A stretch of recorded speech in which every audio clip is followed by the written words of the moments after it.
If I was to narrow down the three most important keys to my success, I would definitely say consistency, because it don't happen overnight, and there's gonna be moments when it's really, really frustrating, and there's gonna be moments when it's really, really inspiring and empowering.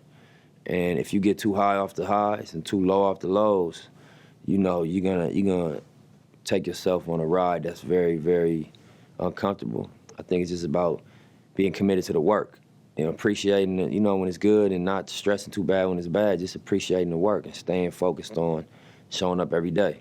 The second key to my success, I would say, is,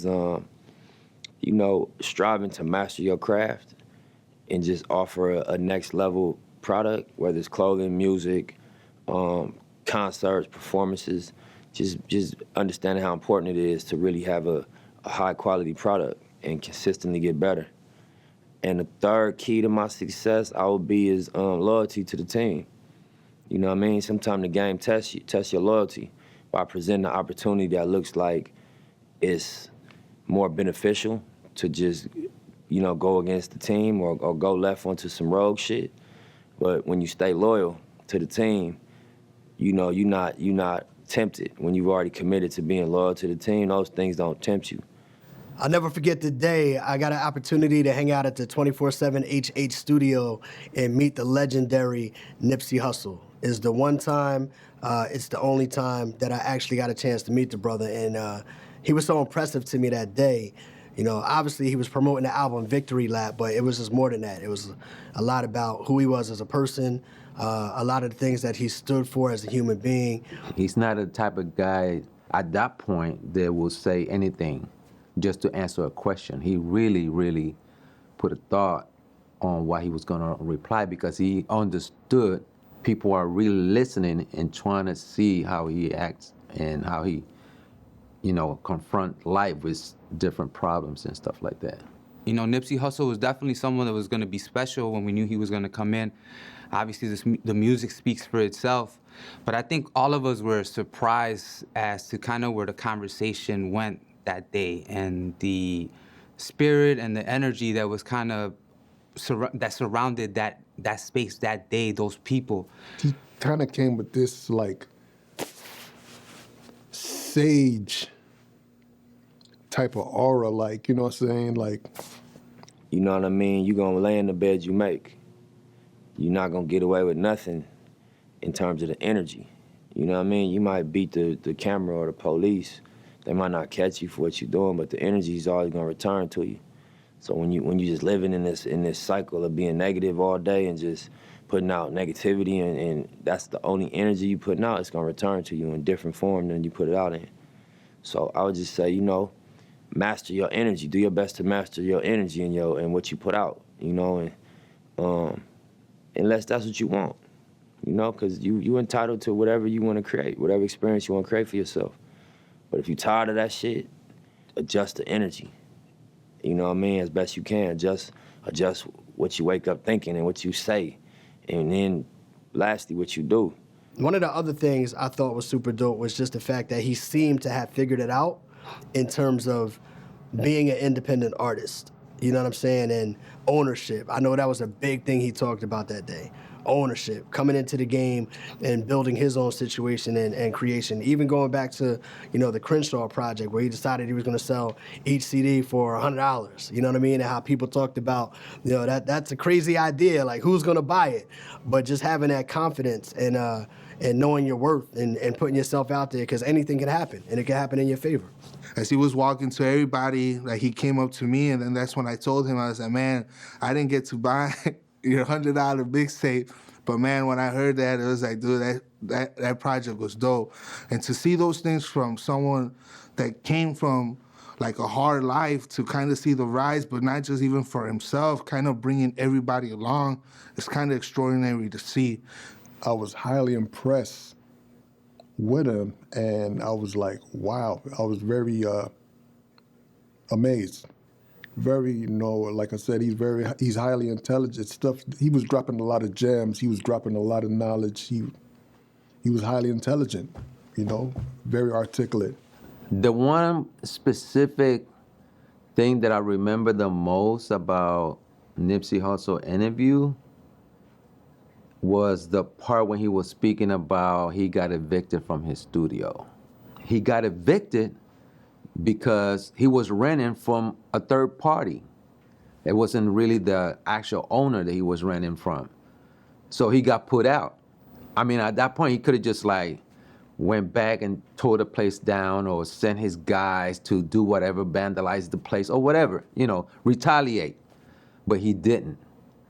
And that rings with me because I have been through situations that I had to just really look at myself, like pull back and not make a scene or not probably even go to jail because I was mad at my situation. In the process of recording Victory Lap, right when I came off the Crenshaw tour, I spent a lot of money building the studio, renovated the space, built it from scratch. Spent a lot of time, energy, almost a year building it.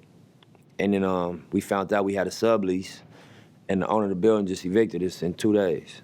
I talked to the owners, and I'm like, I'll pay the rent for a year, direct. I didn't know who I was paying the rent to. Wasn't the owner. I was under the impression this was the owner.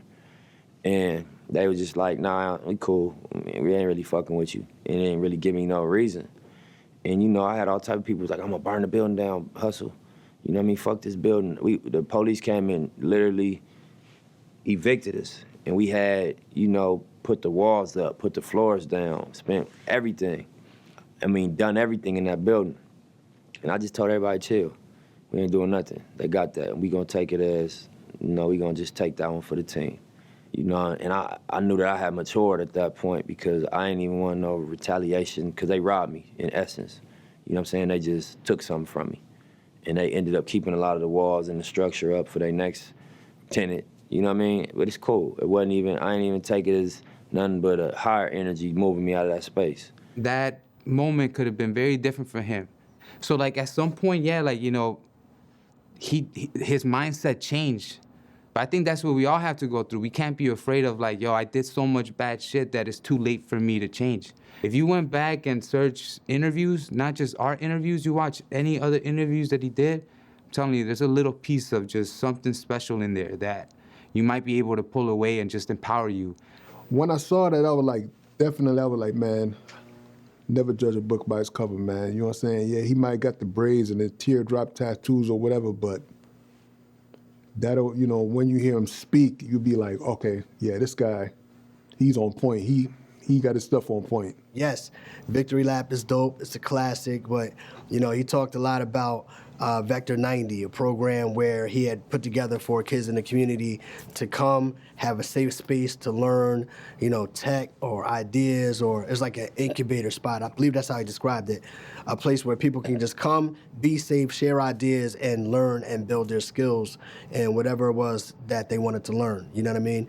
The big picture goal is to help bridge the gap between, the inner cities and, number one, Silicon Valley, number two, just the entrepreneurial space by offering resources locally so that you don't have to, number one, compete against all of the other similar, people in different areas. You know what I mean? You got something that's tailor-made to your environment, that's you right around the corner from, you getting priority because you from this community. And number two, elevate the experience of the area. To where when you over here, you got the Marathon store, which you might feel like you on Fairfax or you on Rodeo when you walk in there. And now when you go to Vector 90, which is on 62nd and Gramercy, about 10 minutes from the store, you go in there and it's, marble tables and glass installations. It's almost like an art gallery, and it's just something to inspire hometown pride and also, meet the entrepreneurs with great ideas closer to where they naturally exist, It's one thing to talk, high energy, high spirited stuff and, to be good and you should do this. It's one thing to be that person, right? But it's another thing to act on it. And I think that he was acting on a lot of things that he was saying. Not everybody does that, but, he was. Yes, he was here to talk about Victory Lap and what that project, was.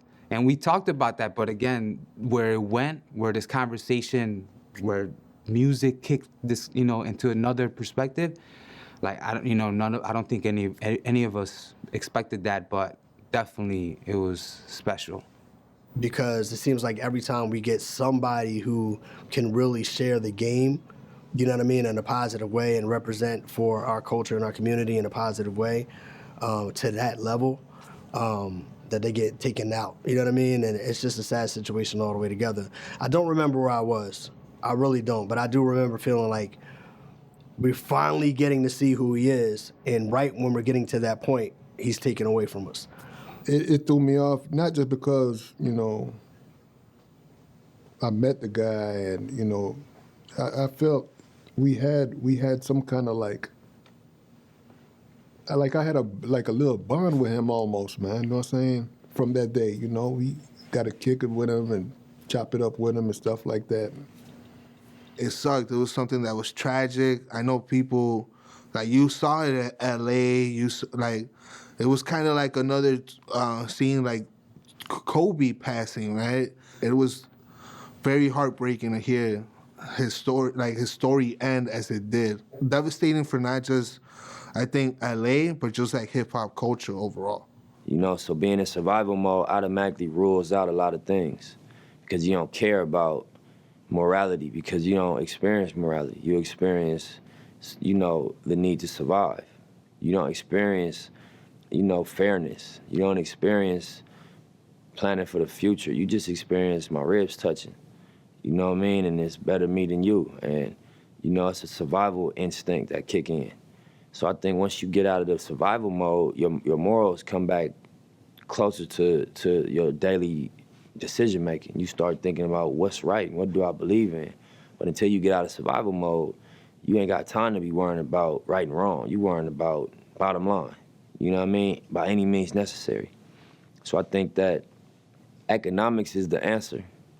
Empowering people economically is how you really, really impact. But I don't know if it's about dropping a bag of money in the hood. I think it's about impacting culture in a way that, the mentality changes. He figured it out that you got to teach these people, these young folks, that's why he was teaching the youth, a different way to life. Because once you come out of the survival mode, what he called it survival mode. Once you come out of that mode, you're not thinking about shooting this guy or that guy. Or you're not thinking about like, yo, he did me wrong, so I'm gonna retaliate. Nah, he's too busy making a way to live a better life. So, it's money, but it's not really just handing out money. I do feel it starts with economics and, education and teaching our kids while they're young to do good, to want to be good. That's a very easy thing to say because sometimes like we could tell our kids like, yo, you got to do this, or you got to be like this, but we got to act on it too. So if they don't see that in us, like we could tell them like, hey, you got to eat your veggies, but if we don't eat any veggies, they're not gonna, that lesson is not gonna sink through. So, anything that we try to teach, I think that we had to be. I think it all goes back to mentality. Everything that we do or don't do in life goes back to mentality. If you think a certain way, you act a certain way. You know what I mean? If you were taught certain things, you carry out certain things. If you know what I mean? Everything, in my opinion, from my perspective, is mentality, right? So if we can figure out a way to reach the youth, right, and help shape the mentality in a positive way before things get to that point, I think that's kind of the goal in my mind. As far as the violence going on in our communities, I feel that there has to be a conversation between politics, police, community leaders, or mentors, right, that are going to be moving our community forward. As far as black on black crime in Chicago and LA, where Nipsey from, we need more OGs and more father figures to step up and start schooling a lot of these younger generations. And that's not an easy thing to do because it's such a pressure in these areas to just go by the way things are. But, it's a lot of examples that you could look up to as young kids in the streets. You could look up to Kendrick Lamar, not the words, forget what he's saying, just where he came from. I seen him, you could YouTube him freestyling in the Nicholson Garden Projects. You could look up to a Nip Hussle. You know, you could look up to a YG, you know what I mean, to a Top Dog, you know what I mean, to any one of these guys that came from this hopelessness and you know, wiggled their way through it. Rest in peace, Nipsey Hussle. The marathon continues. Rest in peace to the God Nipsey. Rest in peace, Nipsey Hussle.